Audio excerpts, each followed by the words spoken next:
चलो अपन लोग class start कर देते हैं। कल हमने यहाँ पे एक responsibility towards fraud and errors हम लोगों ने पढ़ लिया था। वो समझ में आ गया आप लोगों को? उसमें कोई डाउट है? स्पेसिफिक क्या फ्रॉड, हाँ स्पेशली फ्रॉड को लेकर के आपकी क्या रिस्पॉन्सिबिलिटी है? प्राइमरी किसकी है? हमको क्या करना है? मैनेजमेंट क्या करेगा? कैसे करेंगे? क्लियर है? सब क्लियर है? आगे पढ़े इसको। यस। Yes sir. ठीक है, अब हम लोग आ गए लॉज एंड रेगुलेशंस पे। अब देखो लॉज एंड रेगुलेशंस का मतलब क्या है।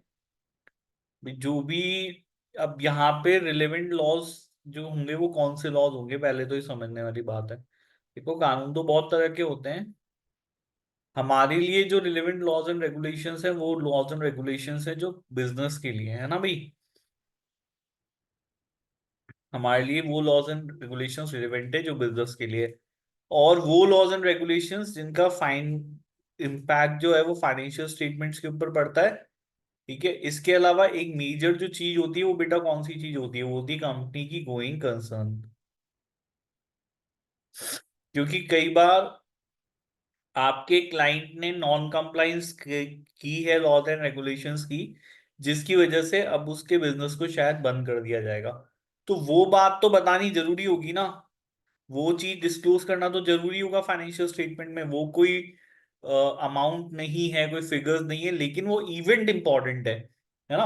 अपने आप में बाय नेचर इंपॉर्टेंट इवेंट हो गया कि भाई क्लाइंट ने कोई लॉज एंड रेगुलेशंस की नॉन कंप्लायंस करी, now it there are certain chances कि भाई बिजनेस को बंद कर दिया जाएगा। यस और नो? जल्दी बताओ भाई, समझ में आ रही है बात यहाँ पे? यस और नो? यस। ठीक है, तो अब यहाँ पे आईएसी 250 कह रहा है कि भाई लॉज एंड रेगुलेशंस की कंप्लाइंस ये हमको कंसीडर करनी होती है। ठीक है, जब हम फाइनेंशियल स्टेटमेंट्स के ऑडिट करते हैं तो इवन देखो ऑडिटर को सिर्फ अकाउंट्स समझने से, अगर आपको अकाउंट्स होती आती है तो इसका मतलब ये नहीं कि आप ऑडिट कर सकते हो। आपको लॉ की नॉलेज भी होनी चाहिए, लॉ की नॉलेज भी होनी चाहिए। यस और नो? ये भी जरूरी चीज है। यस। दैट्स व्हाई इसलिए आपका एसीसी का सिलेबस कॉर्पोरेट लॉ जैसे सब्जेक्ट को कवर करता है ना। क्योंकि जब हम ऑडिट कर रहे होते हैं तो ऑडिट में हमको अकाउंटिंग फिगर्स और इनके साथ साथ लॉज एंड रेगुलेशंस की कंप्लाइंस भी देखनी होती है। अब नॉन कंप्लाइंस का मतलब क्या है? सिंपल सी बात है भाई, कोई भी एक्ट और ओमिशन या कमीशन, चाहे वो आपने जानबूझ के किया है, चाहे वो आपने अनइंटेंशनली किया है, आप करना नहीं चाहते थे, ठीक है, जो कि लॉज एंड रेगुलेशंस के अगेंस्ट है, उसको हम लोग नॉन कंप्लाइंस कहते हैं। बाकी personal misconduct unrelated to the business activities of non compliance कोई पर्सनल मिसकंडक्ट है जो कि जिसका बिजनेस से कोई लेना देना नहीं है, उसको उससे हमको भी मतलब नहीं है। हमारे लिए बिजनेस लॉस की नॉन कंप्लाइंस ही रिलेवेंट है, सिंपल सी बात है। अगेन इन्होंने सिंपल सी बात करी है कि भाई लॉस की कंप्लाइंस करने की प्राइमरी रिस्पॉन्सिबिलिटी किसकी है? कौन करेगा भाई लॉस कंप्लाइंस? बिजनेस। बिजनेस मतलब ये मैनेजमेंट की जिम्मेदारी है कि भाई वो कंप्लाई करे लॉज एंड रेगुलेशंस को, है ना। It is the responsibility of the management. और टीसीडब्ल्यूजी को ये देखना है कि भाई business operations relevant laws and regulations के हिसाब से ही करे जा रहे हैं, है ना। ये ऑडिटर की रिस्पॉन्सिबिलिटी क्या है? अब ऑडिटर को देखना है कि क्या कोई ऐसा लॉ, ठीक है, जिसकी नॉन कंप्लाइंस डायरेक्टली अफेक्ट करेगी किसके ऊपर यहाँ पे? It will directly affect financial statements. ऐसे लॉस की नॉन कंप्लाइंस जो है उसके ऊपर आपको अपनी नजर रखनी है। आपको उस लॉस की कंप्लाइंस करी गई है नहीं करी, उसके लिए आपको सफिशिएंट अप्रोप्रिएट एविडेंस जो है वो यहाँ पे इकट्ठे करने पड़ेंगे, जिनका डायरेक्ट इफेक्ट जो है वो फाइनेंशियल स्टेटमेंट के ऊपर आने वाला है। ठीक है भाई, समझ में आ गया? यस और नो? सिंपल सी बात है। Yes sir. On material amount and disclosure in the financial statement, जैसे कि टैक्स प्रोविजन हो गए या फिर वो लॉ जो कि फाइनेंशियल रिपोर्टिंग फ्रेमवर्क है। फाइनेंशियल रिपोर्टिंग फ्रेमवर्क ये दिया कहाँ गया होता है? ये मैंने पहले भी आप लोगों को बताया, कहाँ दिया गया होता है फाइनेंशियल रिपोर्टिंग फ्रेमवर्क? जनरली ये आपके कंपनी लॉ के अंदर दिया होता है। इंडिया में तो हमारे पास सभी कंपनीज किस तरीके से अपने फाइनेंशियल स्टेटमेंट्स बनाएंगी, वो कंपनीज एक्ट में गिवन है। यस और नो? Yes sir. तो वो पार्ट ऑफ लॉ हो गया, अभी पढ़ना पड़ेगा आपको यहाँ पे। ये इसके अलावा द ऑडिटर मस्ट परफॉर्म, अब इसके अलावा आपको सफिशिएंट एप्रोप्रिएट ऑडिट एविडेंस तो उन्हीं लॉस की कंप्लाइंस के लिए होते हैं जिनके डायरेक्ट इफेक्ट आपका फाइनेंशियल स्टेटमेंट्स पे आता है ना। बाकी जो दूसरे लॉ एंड रेगुलेशंस है जिनका इफेक्ट डायरेक्टली नहीं है लेकिन मटेरियल इंपैक्ट हो सकता है ना, कोई ऐसा लॉ जो कि फाइनेंशियल स्टेटमेंट्स को तो डायरेक्टली हिट नहीं करता है लेकिन जिसका मटेरियल इंपैक्ट फाइनेंशियल स्टेटमेंट्स पे आ सकता है, ठीक है, जो डायरेक्टली फाइनेंशियल स्टेटमेंट से रिलेटेड ही नहीं है लेकिन मटेरियल इफेक्ट फाइनेंशियल स्टेटमेंट पे आ सकता है। ऐसे भी कुछ लॉज हैं, एग्जांपल के तौर पे जैसे डेटा प्रोटेक्शन लॉ हो गया। अब गूगल जैसी कंपनी हो गई, माइक्रोसॉफ्ट है, जोमेटो है, इनके पास बहुत सारा डेटा है आप लोगों का, यस और no? Yes, sir. Yes, sir. ठीक है, तो इनको डेटा प्रोटेक्शन लॉस के हिसाब से आपके डेटा को प्रोटेक्ट भी करना पड़ेगा ना। तो डेटा अगर प्रोटेक्ट नहीं करोगे तो फिर सरकार बोल सकती है कि भाई बिजनेस बंद कर दो। आप अगर अपने कस्टमर्स का, क्योंकि हम लोग बहुत ट्रस्ट करके उनको परमिशंस देते हैं, हमारे बहुत सारा डेटा गूगल के पास तो देखो सब कुछ ही है, आपकी जिंदगी भर की सारी फोटोज उसके पास हैं, है या नहीं है, सारी मेमोरीज उसी के पास हैं आजकल, यस और नो? Yes. आपके सारे ईमेल्स उनके पास है, सारी इंफॉर्मेशन उनके पास है, कई लोग अपने पासवर्ड्स उनके पास अपने स्टोर करके रखते हैं, तो गूगल के पास तो सब कुछ है। तो अब कोई लॉ बनाया हुआ है जो डायरेक्ट उनके फाइनेंशियल स्टेटमेंट के लिए नहीं है, डेटा प्रोटेक्शन का है, एनवायरमेंटल लेजिस्लेशन से, पब्लिक हेल्थ एंड सेफ्टी है, लेकिन ये अपने आप में इतनी इंपॉर्टेंस रखते हैं कि अगर इनकी नॉन कंप्लाइंस हुई तो हो सकता है कि फाइनेंशियल स्टेटमेंट पर डायरेक्टली इफेक्ट आ जाए। भाई पेनल्टीज भी तो होती है ना कोई नाम की चीज, अब कंपनी के ऊपर पेनल्टी इतनी लगा देगी, पेनल्टी भरेगी कि यहाँ पे जो है बिजनेस करेंगे, ये भी एक चीज हो सकती है, डेटा ब्रीच के लिए पेनल्टी लगाई गई हो कंपनी के ऊपर, यस और नो? Yes, sir.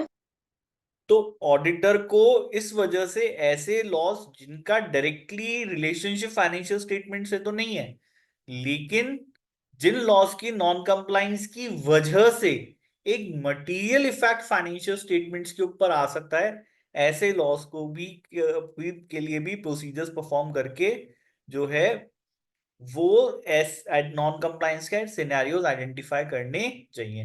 तो हमारे पास दो कैटेगरी, एक अदर लॉज एंड रेगुलेशंस हो गए और एक वो रेगुलेशंस हो गए जिनका डायरेक्ट इफेक्ट फाइनेंशियल स्टेटमेंट के ऊपर होता है। क्लियर है भाई, समझ में आ गया यहाँ पे, यस और नो? Yes, sir. अब आप प्रोसीजर क्या परफॉर्म करेंगे टू आइडेंटिफाई, कैसे क्या काम करके हम लोग ये नॉन कंप्लायंस को आइडेंटिफाई करेंगे? पहले तो एक जनरल अंडरस्टैंडिंग, ये प्रोसीजर हम लोगों को परफॉर्म करना है। Understand the legal regulatory framework and how the entity is complying with it. तो एक तो समझिए कि भी क्या कानून बनाए गए हैं, फाइनेंशियल रिपोर्टिंग फ्रेमवर्क कंपनी का क्या है, टैक्स के कानून क्या है, और इसके अलावा इंडस्ट्री के लिए और दूसरे जो रिलेवेंट लॉज हैं वो आपको पता होने चाहिए, ठीक है, और कैसे एंटिटी इस फ्रेमवर्क को कंप्लाई करती है, ठीक है। इसके अलावा इंक्वायरी हम लोगों को करनी चाहिए, मैनेजमेंट से भी पूछना चाहिए, टीसीडब्ल्यूजी से भी पूछना चाहिए कि क्या उनके नॉलेज में या क्या, मतलब ये इंक्वायरी करनी चाहिए क्या लॉज एंड रेगुलेशंस की कंप्लाइंस करी जा रही है या नहीं करी है। तो सिंपल एक इंक्वायरी आपको करनी है ना, मैनेजमेंट से ही पूछना है, टीसीडब्ल्यूजी से पूछना है। इसके अलावा कॉरेस्पॉन्डेंस एग्जाम इंस्पेक्ट कर सकते हो रिलेवेंट लाइसेंसिंग और रेगुलेटरी अथॉरिटी।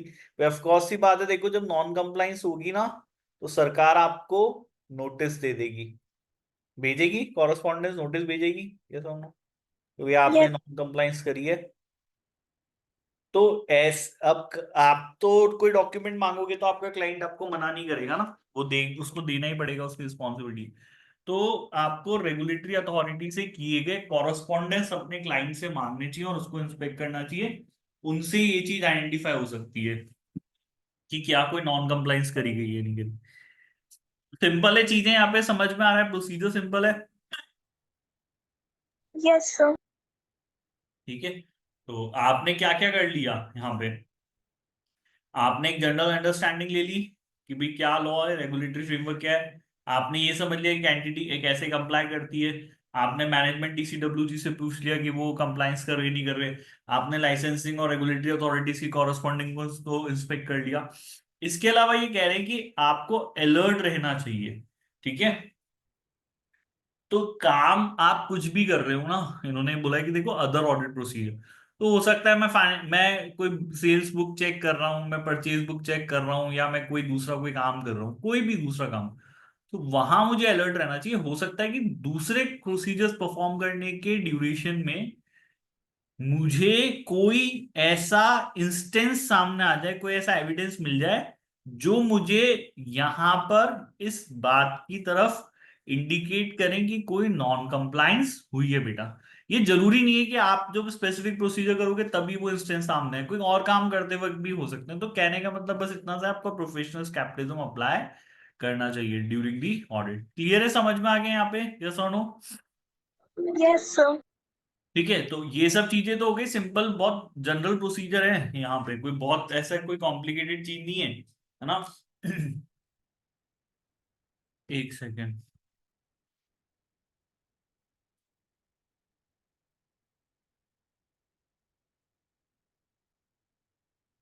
एक सेकेंड ना।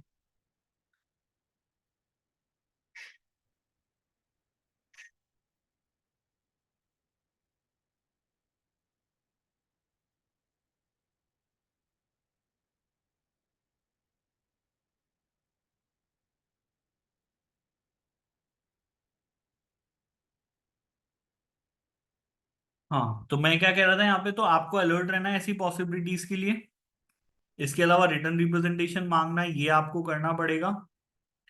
ठीक है, अब रिटर्न रिप्रेजेंटेशन आप डायरेक्टर से मांगिए कि क्या कोई ऐसा नॉन कंप्लाइंस हुआ है जिसके बारे में उन्होंने मुझे नहीं बताया, इस मतलब उन्होंने उनसे आपको रिटर्न में ये मांगना है कि भाई अगर किसी तरीके का नॉन कंप्लाइंस है तो उन्होंने आपको बता दिया। ठीक है, आगे समझ में यहाँ पे, यस और नो? Yes, sir. ठीक है, ये आप रिटर्न रिप्रेजेंटेशन मांग लीजिए। इसके अलावा इन्वेस्टिगेशन और पॉसिबल नॉन कंप्लायंस, देखो वैसे इन्वेस्टिगेशन करना किसका काम है, वो हमारा काम होता नहीं है। हमारा काम थोड़ा है नॉन कंप्लायंस की इन्वेस्टिगेशन करना,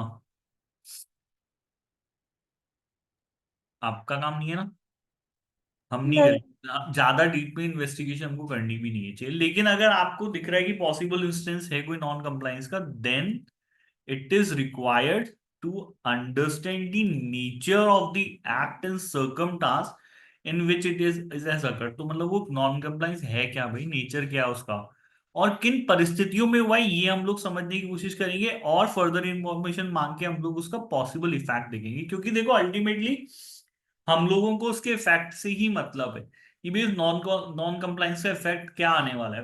अगर वो फाइनेंशियल स्टेटमेंट्स के ऊपर आने वाला है और मटेरियल होने वाला है तो वो मेरे काम का होगा, तो वो मेरे काम का हो गया नहीं हो गया, यस और नो? Yes.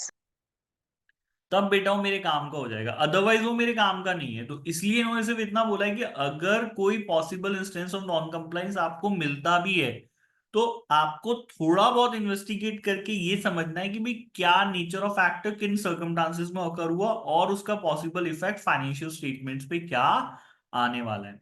बस इतना आपको क्या करना है, फर्दर इन्वेस्टिगेट करना है। ठीक है, आगे समझ में यहाँ पे, यस और नो? Yes, sir. इसमें इन्होंने प्रोसीजर्स बता दिए कि भाई क्या क्या होंगे। आप अगेन मैनेजमेंट से इंक्वायरी करेंगे कि क्या भाई इस नॉन कंप्लायंस के लिए कोई पेनल्टी इंपोज करी गई है। आप कॉरेस्पॉन्डेंस इंस्पेक्ट कर सकते हो अगेन रेगुलेटरी अथॉरिटी से। ठीक है, कंपनी के मैनेजमेंट के बोर्ड डिसीजंस जो हुए, डिस्कशंस जो हुए, उनके मिनट्स का इंस्पेक्शन किया जाता है। ठीक है, इंक्वायरी ऑफ द कंपनी के लीगल डिपार्टमेंट से पूछा जा सकता है कि भाई इसका पॉसिबल इम्पैक्ट क्या होने वाला है। ये आप लोग काम करेंगे, सिंपल है बेटा, समझ में आ गया यहाँ पे, यस और नो? Yes, sir. ठीक है, अब नॉन कंप्लायंस की रिपोर्टिंग आ जाती है। तो क्या नॉन कंप्लायंस की रिपोर्टिंग, क्योंकि देखो वो जरूरी है, खाली रिस्पॉन्सिबिलिटी इस बात के लिए डाल दी कि भाई हुआ ही नहीं हुआ ये आप पता कर लो, तो उससे कोई फायदा नहीं है, इसकी रिपोर्टिंग भी होगी, है ना? तो अगर नॉन कंप्लायंस है, unless prohibited by law or regulation, the auditor must report non-compliance to management and TCW। Non compliance आपको मैनेजमेंट और TCWG को, तो पहले नॉन कंप्लाइंस अगर आपको मिला है तो पहले तो मैनेजमेंट और TCWG को ही बताएंगे। क्लियर है भाई, समझ में आ गई बात यहाँ पे? क्योंकि इट इज योर ड्यूटी कि भाई इस तरह की कोई चीज दिखी है तो हम तो पहले मैनेजमेंट से बात करेंगे, उसी को बोलेंगे कि भाई देखो ये नॉन कंप्लाइंस हुआ है, वो नहीं है तो फिर TCWG को बोलेंगे। ये बहुत सिंपल सी बात है। अब अगर यहाँ पे ये बोल रहे हैं कि इंटेंशनल है मटेरियल, तो ये मैटर स्पेसिफिकली हमको TCWG को ही रिपोर्ट करना चाहिए। क्योंकि देखो अब जब कोई चीज इंटेंशनल है और नॉन कंप्लायंस ऐसी चीज है तो ये हो सकता है कि मैनेजमेंट इसका पार्ट रहा हो। तो मैनेजमेंट को बता के कुछ फायदा नहीं होने वाला, इसलिए जब ये चीज इंटेंशनल होती है और मटेरियल होती है, तो ये चीज आपको टीसीडब्ल्यूजी को रिपोर्ट करना चाहिए। ऐसा आईएसए 250 कह रहा है। अब अगर मैनेजमेंट के साथ साथ टीसीडब्ल्यूजी भी नॉन कंप्लाइंस में है यहाँ पे, तो कोई ऑडिट कमिटी या अगर कोई सुपरवाइजरी बोर्ड हो उनके ऊपर, तो आप उसको रिपोर्ट कर दो। यहां तक तो बात ठीक है, अभी तक तो हम कंपनी के अंदर के ही लोगों से कम्युनिकेट कर रहे हैं। ठीक है, मैनेजमेंट को बताया, इंटेंशनल था, मटेरियल था, तो टीसीडब्ल्यूजी को बताया। टीसीडब्ल्यूजी मैनेजमेंट दोनों का इन्वॉल्वमेंट अगर आपको लग रहा है, तो अगर ऑडिट कमेटी या सुपरवाइजरी बोर्ड है उसको बताओ, अगर वो साफ सुथरे लोग हैं तो उनको बताओ, है ना। यस और नो, ये करो। yes, अब याद रखने वाली फोर्थ पॉइंट वाली चीज है, बाकी सब भी ऐसा नहीं भूलने वाली चीज है, बाकी सब भी याद है फोर्थ पॉइंट वाली। क्योंकि आपकी रिपोर्ट अगर नॉन कंप्लाइंस का इफेक्ट बेटा मटेरियल होता है फाइनेंशियल स्टेटमेंट पे, तो ऐसे केस में हम लोग क्वालिफाइड या एडवर्स ओपिनियन इश्यू करते हैं।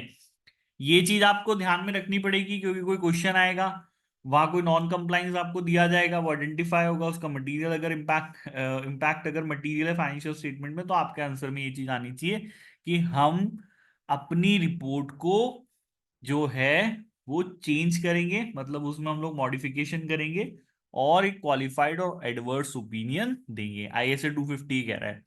क्लियर है, समझ में आ गया चारों पॉइंट, यस और नो।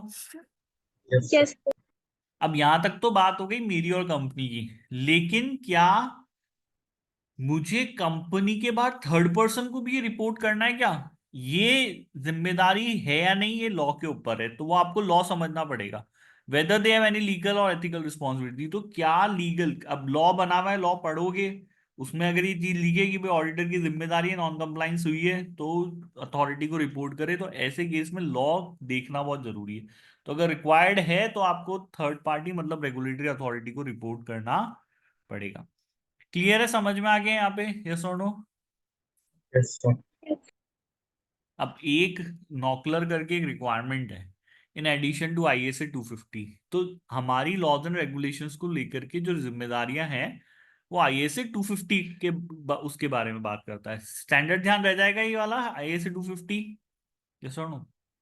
yes, ठीक है, तो आईएसए 250 ध्यान रखना, क्योंकि वो क्योंकि जब आपको लॉज एंड रेगुलेशंस ध्यान में आएगा, तो आपको आईएसए 250 ध्यान में आएगा, है ना। उसको उससे लिंक करके रखना है ना, चीजों को लिंक करके रखते हैं तो चीजें ज्यादा अच्छे से याद रहती हैं हमको। रहती नहीं रहती, ये सुनो। yes, तो ये नंबर्स के साथ भी ऐसा है कि अगर आपने इनको लिंक कर लिया विद सर्टेन मेमोरीज, तो वो नंबर कभी भूलोगे नहीं। अभी क्या हुआ, अभी जैसे आपको पता होगा कि इंडिया में हमारे तीन बड़े मेजर लॉस थे जिसमें सरकार ने चेंजेस कर दिए, गवर्नमेंट उनको उसमें अमेंडमेंट्स लेकर के आ गई, है ना। सुनी, न्यूज़ सुनी आपने? नहीं सुना? No sir. किसी ने सुना? मेजर जो हमारे IPC Indian penal code, CrPC criminal procedure code और इंडियन एविडेंस एक्ट, तीन बड़े मेजर लॉज हैं इंडिया के, और शायद सबसे पुराने बनाए हुए कानून, ब्रिटिशर्स के टाइम के बने हुए लॉज हैं ये। ठीक है, इनके इन सारे कानूनों को सरकार ने, अभी गवर्नमेंट ने चेंज कर दिया। अब हमारे पास इनके नाम ही चेंज कर दिए, मेजर बात तो ये, अब IPC Indian penal code is now भारतीय न्याय संहिता 2023, है ना। तो वो आईपीसी के कुछ सेक्शन अगर आप कानून पढ़े हो, नहीं भी पढ़े हो तो भी आपको पता होगा। सबको पता है 420 क्या होता है? पता ही नहीं, बताओ। Yes sir. हाँ, फ्रॉड करने को कहते हैं 420, यस सर। है ना। मतलब this this is become a synonym, है ना। अगर कोई फ्रॉड कर रहा है तो हम उसको इंडिया में हम लोग, भारत में हम लोग उसको 420 कहते हैं, कहते नहीं कहते, तो 420 है, ये सुनो। yes, yes sir. ठीक है, 302 हो गया, मर्डर सबको पता है यहाँ पे, ये सुनो। तो यस सर। ये with the passage of time लोगों की इन लॉस के साथ ऐसी मेमोरीज अटैच हैं कि कुछ सेक्शंस आपको इसलिए नहीं पता कि वो पढ़े हैं, वो इसलिए पता है कि कोई मेमोरी आपकी उसके साथ जो है वो जुड़ी हुई है ना। मैं भी देखो, मेरे को भी जो है प्रैक्टिस जब मैं करता हूँ, तो मुझे भी ऐसे चीजें बहुत, कोई ऐसा थोड़ा ना कॉलेज में पढ़ लिया तो वो मुझे अभी तक याद रहेगी। ये सब। लेकिन जब मैं इन सर्टेन कोई मैटर अगर मैं मेरे पास आया है, कोई केस हम लोग डील कर रहे हैं, और जब उस केस के पर्पज से जब मैं उसको पढ़ता हूं ना, तो फिर वो ऐसा हो जाता है कि भाई अब ये चीज मैं कभी नहीं भूलूंगा, क्योंकि वो उस कानून को मैंने, उस लॉ को, उन सेक्शंस को मैंने एक रियल लाइफ सिचुएशन के साथ में पढ़ा है, फिर आप कभी उसको भूलते नहीं हो, वो चीज आपको ध्यान रहती रहती है। तो नंबर्स जो हैं उनके साथ ये चीज है कि अगर आप इनको एक सर्टेन मेमोरी के साथ कनेक्ट कर लोगे ना, आप उन नंबर को कभी नहीं भूलोगे। होता है आप लोगों के साथ ऐसा कि यार कोई नंबर किसी मेमोरी के साथ कनेक्ट हो गया? यस और नो? नहीं होता आपके साथ ऐसा? है भाई, जल्दी बताओ। Yes, sir. होता है ना? या तुम्हारे साथ नहीं होता ऐसा? Yes, sir. हम्म। तो दैट्स वाई जब भी इस तरीके के स्टैंडर्ड्स वगैरह ये सब, वैसे नंबर याद रखना कोई जरूरी नहीं है अभी के पर्पस के लिए तो, but try to connect the numbers with certain memories, कुछ कुछ ना कुछ ऐसी मेमोरी क्रिएट करो कि वो नंबर्स आप कभी भूलो नहीं।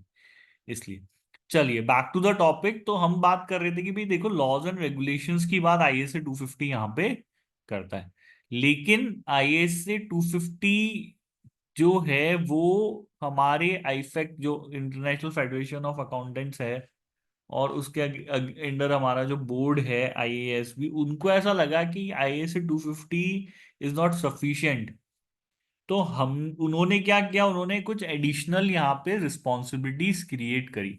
एक एक अलग से स्टैंडर्ड बनाया जिसको हम लोग नॉकलर कहते हैं, है ना। हालांकि ये पूरा है नहीं अभी आपके लिए, सिर्फ थोड़ा सा इसका इंट्रोडक्शन इन लोगों ने दिया है। तो आईईएसबी एक code of ethics for professional, तो मतलब आईएएसबी के साथ साथ आईईएसबी भी है। ठीक है। आईएएस भी तो आपका ऑडिटिंग एंड अश्योरेंस बोर्ड हो गया, आईएएस भी आपका हो गया एथिक्स फॉर प्रोफेशनल अकाउंटेंट्स जो होते हैं। तो ये एथिकल चीजें लिखते हैं कि भाई आपके लिए क्या क्या एथिकल जरूरी है जो आपको फॉलो करने चाहिए। तो इनको लगा कि भाई आईएएस 250 तो पूरा नहीं पड़ता, कम है, इसमें जिम्मेदारियां कम दी गई हैं, तो इन्होंने अलग से नॉकलर करके आपके रिक्वायरमेंट्स निकाले। अब नॉकलर है क्या? नॉकलर है responding to non compliance with laws and regulation, इसी को नॉकलर कहते हैं, फुल फॉर्म लिखा हुआ है। क्लियर है, समझ में आ गया यहाँ पे? यस और नो? Yes, sir. सो ये स्टैंडर्ड ऑफ ऑडिट नहीं है, ये एक तरीके का एथिकल स्टैंडर्ड है। ठीक है, ये क्या है बेटा, ये एथिकल स्टैंडर्ड है, it is not a standard of audit. ये लेकिन गाइडेंस देता है अकाउंटेंट्स को, ठीक है, कि भाई आप लोगों को इस तरह की अगर इलीगल एक्ट कमिट आपका क्लाइंट कर रहा है, या आपका एम्प्लॉयर अगर ये कर रहा है, तो आपको क्या करना चाहिए।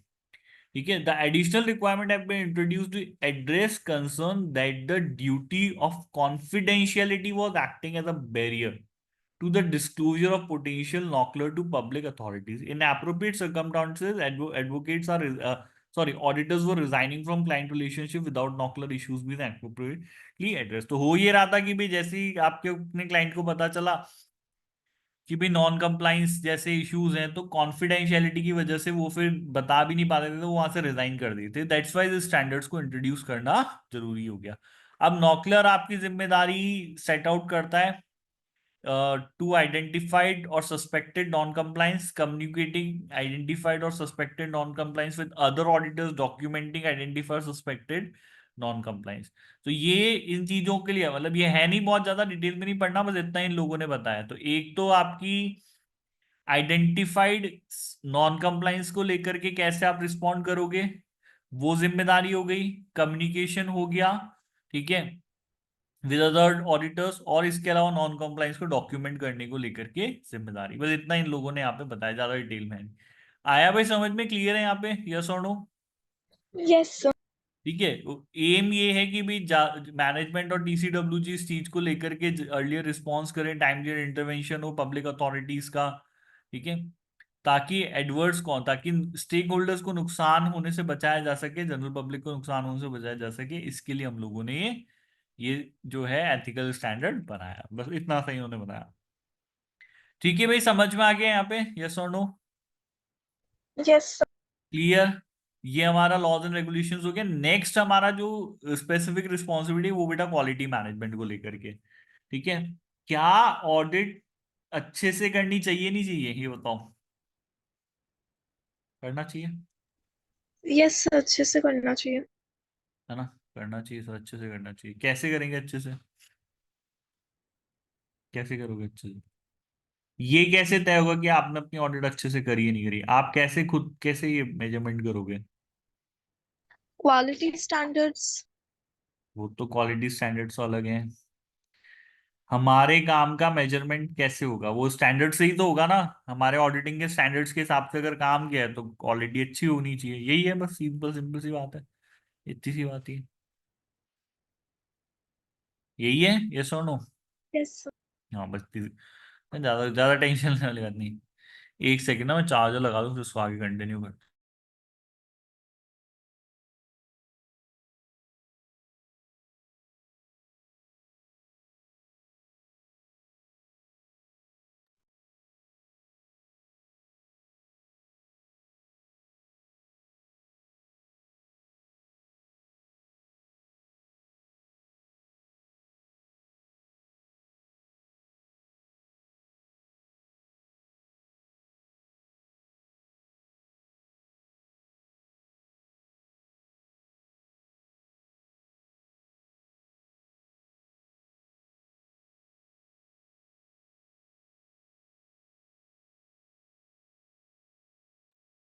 हाँ, सॉरी फॉर द इंटरप्शन। तो इन्होंने कहा कि देखो, क्वालिटी मैनेजमेंट जो है वो काम, क्वालिटी आपकी तभी आएगी जब आप एज पर स्टैंडर्ड काम करोगे। इतनी सी बात है।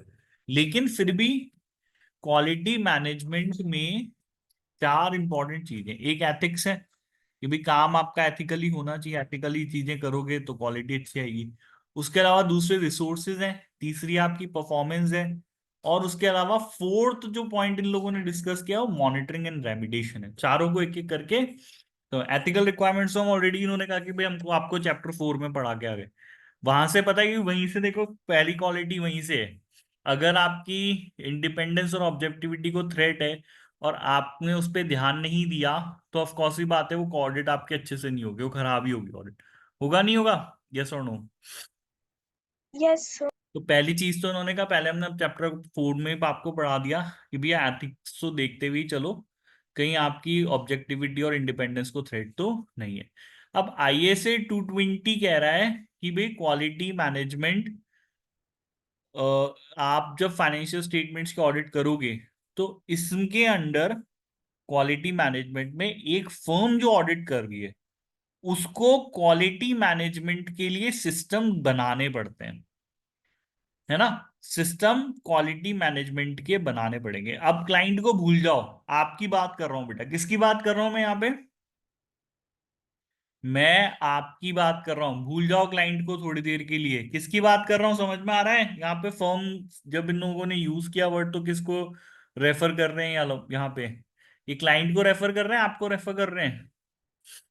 हमें। आपको रेफर कर रहे हैं, वेरी गुड। वैदिक समझ में आई बेटा बात यहाँ पे? यस और नो? है ना? Yes. ISA 220 में फर्म शब्द का उपयोग आपको रेफर करने के लिए किया है इन्होंने।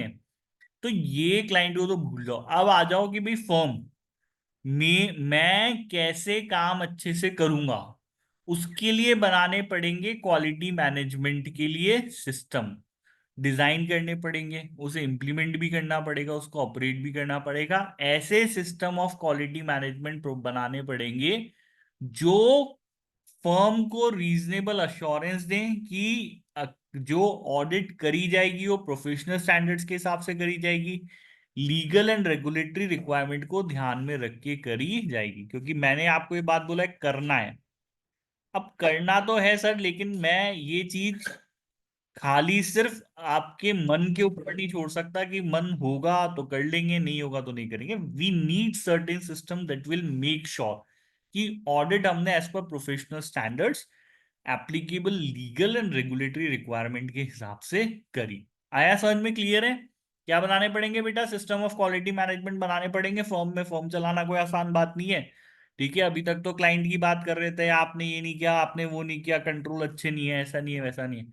उसकी छोड़ो, अभी फर्म की बात दो। देखो, आपकी फर्म में भी आपको क्वालिटी मैनेजमेंट के सिस्टम बनाने पड़ेंगे। आया समझ में? यस और नो? यस। हाँ, तो Yes, ये sir. हम हमारी फर्म में बनाएंगे सिस्टम। ठीक है। और सिस्टम इस चीज के लिए भी बना है कि हम जो रिपोर्ट जारी करें ऑडिट की वो सर्कमस्टांसेस के हिसाब से एप्रोप्रिएट हो। आगे समझ में ISA 220 क्या कह रहा है बेटा? क्या बनाओगे? क्या बनाएंगे? ISA 220 क्या कह रहा है? क्या बनाएंगे? System quality management. क्या रीजनेबल अश्योरेंस देगा ये सिस्टम? क्या करेगा सिस्टम? करेगा क्या है सिस्टम? ये रीजनेबल अश्योरेंस देगा सर कि काम हमने एज पर प्रोफेशनल स्टैंडर्ड किया है, applicable legal and regulatory requirement में किया है, और जो हम रिपोर्ट इशू कर रहे हैं वो एप्रोप्रिएट है सर। ये सिस्टम ये काम करेगा। क्लियर है? समझ में आया? यस और नो? Yes sir. है ना? ISA 220 कह रहा है ये बात। ठीक है। अब पॉलिसीज एंड प्रोसीजर्स, अब जो भी प्रोसीजर्स आप बनाएंगे, जो भी पॉलिसीज आप बनाएंगे, वो पॉलिसी इन सब चीजों को लेकर के बनाई जाएगी। लीडरशिप की रिस्पॉन्सिबिलिटी क्या होगी? रिलेवेंट एथिकल रिक्वायरमेंट क्या होंगे? कोई ऑडिट हम कब एक्सेप्ट करेंगे, कब कंटिन्यू करेंगे? हमारे रिसोर्सेज को लेकर के पॉलिसी एंड प्रोसीजर्स होंगे, परफॉर्मेंस को लेकर के होंगे, मॉनिटरिंग एंड रेमिडिएशन को लेकर के होंगे, टोटल ओवरऑल रिस्पॉन्सिबिलिटी क्वालिटी को लेकर के, उसके ऊपर आपके पॉलिसी एंड प्रोसीजर्स होंगे, डॉक्यूमेंट। अभी इन्होंने स्पेसिफिकली नहीं बताया भाई पॉलिसी क्या होगी क्या नहीं होगी, वो तो आप ग्रेजुअली जब और एडवांस ऑडिट पढ़ोगे तब समझे। पर जो भी पॉलिसी एंड प्रोसीजर बनाएंगे वो इन सब चीजों टॉपिक्स को क्या करेगी? कवर करेगी। आया समझ में बेटा यहाँ पे? यस और नो? यस वापस से बता रहा हूं, ISA 220 कहता है क्वालिटी कंट्रोल के लिए सिस्टम बनाने पड़ेंगे। वो सिस्टम अश्योर करेंगे, रीजनेबल अश्योरेंस दिलाएंगे कि आपने audit as per professional requirement, as per laws, as per regulation करिए, और रिपोर्ट जो आप इशू कर रहे हैं वो अप्रोप्रिएट सर्कमस्टांसेस, एज पर दी सर्कमस्टांसेस अप्रोप्रिएट इशू की गई है। आया समझ में? क्लियर है यहाँ पे? यस और नो? Yes. हम्म। ISA 220 की तारीफ करी इन्होंने। इन्होंने बोला ISA 220 क्या कर रहा है? ISA 220 को हमने इसलिए बनाया है ताकि मैनेजमेंट का प्रोएक्टिवली एनकरेज करें क्वालिटी मेंटेन करने के लिए, प्रोफेशनल स्केप्टिज्म की इंपॉर्टेंस हम लोग समझाएं, डॉक्यूमेंटेशन की इंपॉर्टेंस हम लोग समझाएं, ठीक है, और कीपिंग द स्टैंडर्ड, ताकि स्टैंडर्ड को फिट रखें वाइड रेंज ऑफ सर्कमस्टांसेस के लिए। ये और कुछ नहीं है, बस ISA 220 की तारीफ है। बनाया तो उन्होंने, तारीफ तो करनी पड़ेगी ना। IAS भी बोल रहा है कि हमने कोई बनाया है तो इसकी क्या बेनिफिट है, इसकी क्या फायदे हैं, वो इन्होंने यहाँ पे बताया, ज्यादा कुछ है नहीं। आया समझ में? क्लियर है यहाँ तक? यस और नो? Yes. यस ISA 220 हो गया। क्या अब इस चीज के लिए कोई एथिकल रिक्वायरमेंट भी है? Yes. The firm should ensure compliance with the require, वो तो हमने हालांकि पढ़ लिया ऊपर चैप्टर 4 में कि भाई एथिकल रिक्वायरमेंट्स भी हैं क्वालिटी मैनेजमेंट के लिए, वो भी आपको पूरी करनी होती है। एंगेजमेंट पार्टनर मस्ट आइडेंटिटी, वो थ्रेड्स जो हम पढ़ के आए हैं, तो ऐसे थ्रेड्स को आइडेंटिफाई करे, इवेल्युएट करे, एड्रेस करे, एथिकल रिक्वायरमेंट्स की ब्रीच के लिए थ्रू आउट ऑडिट अलर्ट रहे, एप्रोप्रिएट एक्शन ले जहां पर भी एथिकल रिक्वायरमेंट फुलफिल नहीं हो रही है, ठीक है। प्राय ऑडिटर रिपोर्ट साइन करने से पहले इस बात की जिम्मेदारी ले कि सारी एथिकल रिक्वायरमेंट्स पूरी करी गई है। ये ISA 220 कह रहा है। आया समझ में? क्लियर है यहाँ पे? यस और नो? यस ये चीज हो गई। अब ISA 220 ने जो बोला, उसके अलावा आपकी क्वालिटी, ISA 220 कह रहा है कि भी सिर्फ एथिक्स से सब चीजें नहीं हो जाती हैं, एथिक्स से पेट नहीं भरता ना वैसे ही। इन्होंने बोला सिर्फ सब चीजें एथिक्स से पूरी नहीं हो जाएंगी, सिस्टम बनाने से पूरी नहीं हो जाएगी, ठीक है। बहुत ज्यादा डिपेंड करती है रिसोर्स। देखो, सब रिसोर्सेज के बिना काम करना पॉसिबल नहीं है। अब मैं ऑडिट तो अंबानी जी की ले लूं, लेकिन टीम मेरे पास है नहीं, स्किल मेरे पास है नहीं, ठीक है, जो सिस्टम्स मुझे, जो टूल्स चाहिए उनकी ऑडिट करने के लिए, वो टूल्स मेरे पास है नहीं, तो कैसे होगी ऑडिट? इतना बड़ा क्लाइंट मिल जाएगा तब भी काम नहीं कर पाओगे। कर पाओगे काम? यस और नो? नहीं No, सर। sir. नहीं कर पाओगे ना। आप तो बहुत पढ़े लिखे हो, ACC हो, ये हो वो, फिर भी कोई जरूरी थोड़ा ना है यार कि अंबानी जी की ऑडिट आप कर पाओ। उसके लिए बहुत एक्सपीरियंस चाहिए। तो वो बिग फोर जो कंपनीज हैं, दे इतने हजारों ऑडिटर्स को इसलिए वो रिक्रूट करते हैं, इतना पैसा वो लोग खर्च करते हैं, क्योंकि उनको पता है कि वो जिस साइज की कंपनी की ऑडिट करने जा रहे हैं उसकी ये सब जरूरत है ना, तभी तो वो इतना कुछ खर्चा कर रहे हैं, वरना क्यों करेंगे, करेंगे क्या खर्चा इतना सारा, ये बताओ, करेंगे नहीं करेंगे, नहीं करोगे आप, अगर आपकी जरूरत नहीं होगी तो क्यों करोगे खर्चा, जब आपको ऑडिट की इतनी रिलेवेंसी नहीं होती तो करोगे, ये बताओ।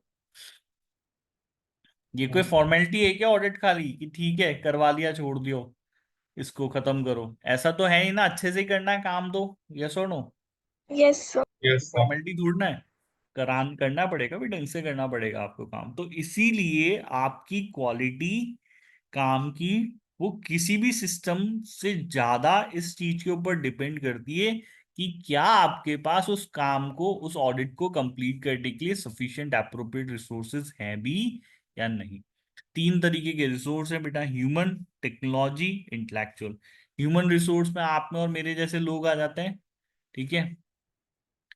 कैसा होना चाहिए ह्यूमन रिसोर्स, आईएसए 220 कहता है कि आपका रिसोर्स कैसा होना चाहिए, वो कॉम्पिटेंट कैपेबल होना चाहिए, उसके पास प्रैक्टिकल एक्सपीरियंस होना चाहिए, उसमें प्रोफेशनल स्टैंडर्ड्स को की समझ होनी चाहिए, उसमें अकाउंटिंग एंड ऑडिटिंग जैसी चीजों की के स्पेशलाइज एरिया में एक्सपर्टीज होनी चाहिए, आईटी और ऑटोमेटेड टूल्स एंड टेक्निक्स को यूज करने में एक्सपर्टीज होनी चाहिए, रिलेवेंट इंडस्ट्री की नॉलेज होनी चाहिए, प्रोफेशनल कैपिटलिज्म और प्रोफेशनल जजमेंट उसको एक्सरसाइज करना आना चाहिए, और उसको फर्म की पॉलिसीज एंड प्रोसीजर्स पता होने चाहिए। इसको कहते हैं हम एक अच्छा टीम मेंबर, जिसमें ये सब चीजें होंगी, है ना। आप लोग भी ये सब चीजें डेवलप करोगे तभी अच्छे टीम मेंबर बन पाओगे भाई, समझ रहे हो बात को।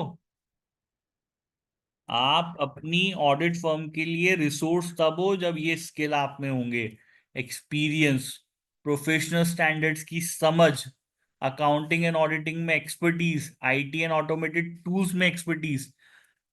कंप्यूटर यूज करने से भागते तो नहीं हो, नहीं. क्योंकि No, sir. आजकल तो अब बच्चे क्या करते हैं, एक चीज का use, mobile mobile mobile mobile, कोई यूज नहीं कर रहा कंप्यूटर, तो नहीं करते ना यूज, करते हो नहीं करते हो,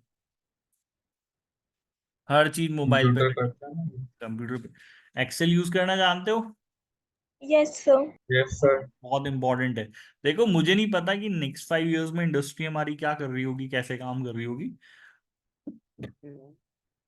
पर टिल टुडे एक्सेल जैसी चीजों की आज भी उतनी ही इंपॉर्टेंस है, क्योंकि बहुत सारे डेटा को में से अपने काम का डेटा ढूंढना, उसमें आपकी एक्सेल बहुत मदद करेगा, है ना, बहुत एक स्किल है ना। अगर कोई एक्सेल बहुत अच्छे से आता है ना, तो वो कोई बहुत पढ़ाई उसने नहीं भी करी होगी ना, तब भी इंडस्ट्री में उसको कोई ना कोई जॉब अच्छी मिल जाएगी। एक्सेल अपने आप में इतनी रिलेवेंस रखता है, ठीक है। तो ये टूल्स एंड टेक्निक्स आपको पता हो, सीख जितना ज्यादा आप उतना कंप्यूटर आप जितना अच्छे से यूज करना जानते होगे ना, आने वाले समय में इवन एआई को आप जितना अच्छे से यूज करना जानते होगे, उतनी आपको स्किल माना जाएगा, उतना इजीली आप जॉब्स जो है वो ग्रैब कर पाओगे। तो बहुत जरूरी है कि आईटी और ऑटोमेटेड टूल्स एंड टेक्निक्स को आप यूज करना के साथ एक्सपर्ट रहें, ठीक है, समझ में आ गया, यस और no. Yes, sir. Yes, sir. Relevant industry की समझ, प्रोफेशनल कैपिटलिज्म और जजमेंट्स को एक्सरसाइज करना, फर्म्स के पॉलिसी, ये सब चीजें आपको बता आया समझ में यहाँ पे, यस और no. Yes, sir. Yes, sir.